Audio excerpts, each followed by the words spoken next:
کے جسم مبارک کو چرانے کی نیت سے اور قبر مبارک سے نکال کر کے کسی اور مقام تک پہنچانے کی ناپاک جسارت کچھ لوگوں نے کی تھی۔ عیسائیوں کا ایک پروگرام تھا اور اس پروگرام کے تحت وہ لوگ دنیا والوں کے سامنے یہ بات رکھنا چاہتے تھے کہ اللہ تعالیٰ نے نبیوں کے جسم کو زمین پر مٹی پر حرام کر دیا ہے، اور انبیاء کرام علیہم الصلاۃ والسلام اور خاص طور پر ہمارے آقا جناب رسول اللہ صلی اللہ علیہ وسلم جو نبیوں کے سردار، اگر اللہ کے نبی ہیں تو آپ کا جسم موجود ہوگا، آپ کا جسم موجود ہوگا، اس لیے قبر مبارک کو کھول کر کے دیکھا جائے۔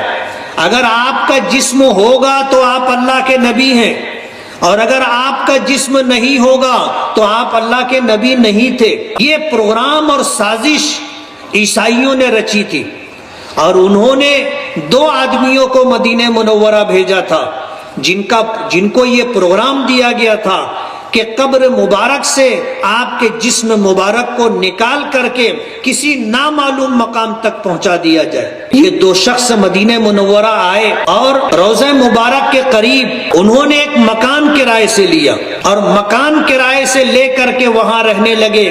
اہل مدینہ کی بڑی مدد کیا کرتے تھے، مدینے کے رہنے والوں کا تعاون کیا کرتے تھے، کپڑوں سے، اناج سے، پیسوں سے، اس طرح مدینے کے لوگوں کی مدد کیا کرتے تھے۔ اور اہل مدینہ کو ان سے بڑی عقیدت تھی۔ دن بھر رات بھر وہ کہیں باہر نہیں جاتے تھے، اپنے گھر پر ہی جو کرائے سے لیا تھا وہیں رہتے تھے۔ اور پروگرام یہ تھا کہ جب رات میں دنیا سو جاتی تھی تو وہ اس جگہ کھدائی کر رہے تھے۔ انہوں نے جو مکان کرائے سے لیا تھا وہاں پر کنویں کی شکل میں زمین کی گہرائی میں جا کر کے، اتنی گہرائی میں جو قبر مبارک کے برابر میں ہو، اتنی نیچے سے انہوں نے سرنگ کھودنا شروع کی، اور مٹی جو نکلتی تھی اسے جنت البقیع میں لے جا کر کے ڈال دیا کرتے تھے۔ روزانہ کا ان کا یہی تھا کہ جب رات میں اہل مدینہ سو جاتے تھے تو یہ کھدائی کیا کرتے تھے، اور کھدائی کرتے کرتے یہ اتنے قریب پہنچ گئے کہ انہیں ایک پیر نظر آنے لگا، کسی کا قدم نظر آنے لگا۔ جب اتنے قریب پہنچ گئے تو ہمارے آقا جناب رسول اللہ صلی اللہ علیہ وسلم نے اس وقت جو بادشاہ تھا سلطان نور الدین زنگی، ملک شام میں ان کی اپنی بادشاہت، اپنی حکومت تھی، خواب میں آپ تشریف لے گئے اور کریم صلی اللہ علیہ وسلم نے اپنی زیارت سے مشرف فرمایا، اور 2 آدمیوں کی تصویر اسے دکھائی، اور یہ فرمایا کہ ان دونوں سے مجھے بچاؤ، ان دونوں کے دست و برد سے مجھے بچاؤ۔ سلطان نور الدین زنگی نے جب یہ خواب دیکھا تو اس خواب کو دیکھ کر کے گھبرا کر کے آنکھ کھل گئی کہ میرے آقا نے اپنی زیارت تو عطا کی، مجھے یہ سعادت تو بخشی، لیکن اسی کے ساتھ مجھے یہ ذمہ داری بھی دی کہ ان 2 آدمیوں سے مجھے بچاؤ۔ کوئی بات ذہن میں آ نہیں سکی اور یہ سمجھ نہیں سکے کہ یہ 2 آدمی کون ہیں۔ صبح ہوئی، علماء کرام سے مشورہ کیا، کچھ مخصوص علماء کو اپنے مشورے میں شامل کر کے سرکار دو عالم صلی اللہ علیہ وسلم کا یہ پیغام سنایا۔ علماء نے خاموشی سے مشورہ دیا کہ ہمیں مدینہ منورہ چلنا چاہیے۔ کتابوں میں آتا ہے کہ سلطان نور الدین زنگی نے رات دن سفر کر کے یہ مدینہ منورہ پہنچے، اور مدینہ منورہ پہنچنے کے بعد باہمی مشورے سے یہ طے کیا کہ انہوں نے تمام اہل مدینہ کی دعوت کی، اور پروگرام یہ بنایا کہ جو لوگ کھانے کے لیے آئیں گے وہ ایک دروازے سے آئیں گے اور دوسرے دروازے سے نکلیں گے، اور جس دروازے سے لوگ نکل رہے تھے اس دروازے پر سلطان نور الدین زنگی خود کھڑے تھے، اور ہر جانے والے شخص کو دیکھتے تھے کہ نبی کریم صلی اللہ علیہ وسلم نے جن 2 لوگوں کی شکل اور شباہت مجھے بتائی ہے وہ دونوں آدمی کون ہیں۔ اہل مدینہ آئے اور سارے مدینہ کے لوگ کھانا کھا کر کے چلے گئے، لیکن وہ دونوں شکلیں نظر نہیں آئی۔ سلطان نور الدین زنگی نے مدینے کے ذمہ داران، مدینے کے رؤسا سے یہ پوچھا کہ کوئی باقی تو نہیں رہ گیا ہے. بڑی تحقیق کی گئی. عام طور پر لوگوں کا یہ کہنا تھا کہ کوئی بھی باقی نہیں رہ گئے، لیکن کچھ لوگوں نے نشاندہی کی کہ پورے مدینہ منورہ میں صرف 2 شخص باقی رہ گئے ہیں جن کا اپنا معمول یہ ہے کہ وہ کبھی اپنے گھر سے نکلتے نہیں اور کسی کے یہاں جاتے نہیں، اور کسی کی دعوت تو دور کی بات ہے، وہ خود اہل مدینہ کو کھانا کھلاتے رہتے ہیں. سلطان نور الدین زنگی نے کہا کہ اگر وہ نہیں آتے ہیں تو مجھے لے کر کے چلو، میں ان سے ملاقات کروں گا. اگر وہ نہیں آتے ہیں تو میں ان کی خدمت میں حاضری دوں گا. لوگوں نے نشاندہی کی اور رہبری کی. سلطان نور الدین زنگی رحمت اللہ علیہ جب ان کے دولت قدے پر پہنچے، جب ان کے گھر پر پہنچے، دروازہ بند تھا، دروازے پر دستک دی. بڑی دیر کے بعد انہوں نے دروازہ کھولا اور سلطان نور الدین زنگی رحمت اللہ علیہ نے جب ان دونوں کو دیکھا فوراً پہچان گئے کہ یہی وہ دونوں ہیں جن کی شکلیں نبی کریم صلی اللہ علیہ وسلم نے مجھے خواب میں دکھائی تھی.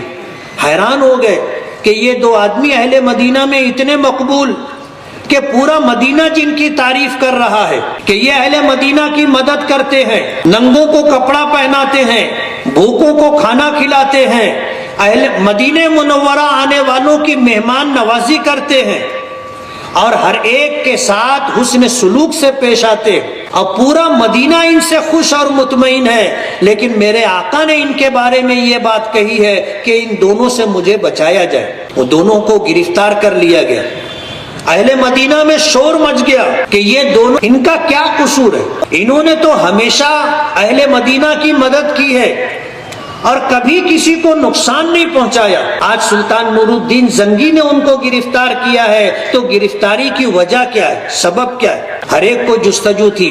خود سلطان نور الدین زنگی بھی اس جستجو میں تھا کہ آخر کیا بات ہے، ان کا کون سا ایسا عمل ہے جس کی وجہ سے ہمارے آقا نے اس بات یہ پیغام دیا بلکہ یہ حکم دیا کہ ان سے بچایا جائے.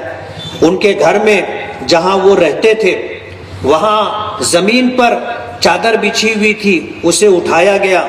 نیچے کچھ دری وغیرہ بچھی تھی، اسے اٹھایا گیا. اس کے نیچے لکڑی کا تختہ تھا، اسے ہٹایا گیا.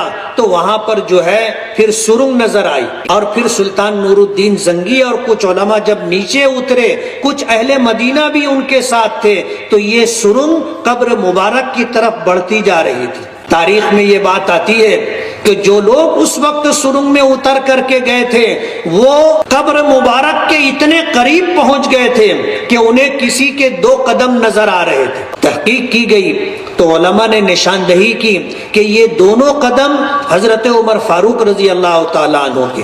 قبر مبارک کی جو ترتیب ہے کہ جب آپ باب السلام سے مسجد نبوی میں داخل ہوں گے تو سب سے پہلے سرکار دو عالم صلی اللہ علیہ وسلم کے چہرے مبارک کا سامنا ہوتا ہے. آپ کی قبر مبارک ہے. 2 قدم آگے بڑھیں گے تو حضرت ابو بکر کی قبر ہے، چہرے مبارک کا سامنا ہے. پھر 2 قدم آگے بڑھیں گے تو حضرت عمر فاروق کا چہرہ مبارک ہے جس کا سامنا ہوتا ہے. تو سب سے آگے نیچے کی طرف حضرت عمر فاروق کا قدم تھا.